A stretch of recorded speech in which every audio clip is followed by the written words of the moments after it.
রাজধানী ঢাকার উত্তরায় মাইলস্টোন কলেজ ক্যাম্পাসে বিমান বাহিনীর একটি প্রশিক্ষণ বিমান বিধ্বস্তের ঘটনায় একদিনের রাষ্ট্রীয় শোক ঘোষণা করা হয়েছে।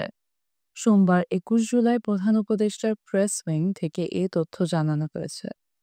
বিজ্ঞপ্তিতে বলা হয়, উত্তরায় মাইলস্টোন স্কুল অ্যান্ড কলেজ ক্যাম্পাসে বাংলাদেশ বিমান বাহিনীর প্রশিক্ষণ বিমান বিধ্বস্ত হয়ে হতাহতের ঘটনায় আগামীকাল মঙ্গলবার ২২ জুলাই একদিনের রাষ্ট্রীয় শোক ঘোষণা করা হয়েছে।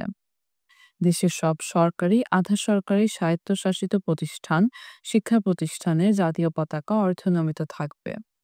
পাশাপাশি সব সরকারি, বেসরকারি ভবন ও বিদেশে বাংলাদেশি মিশনেও জাতীয় পতাকা অর্ধনমিত থাকবে।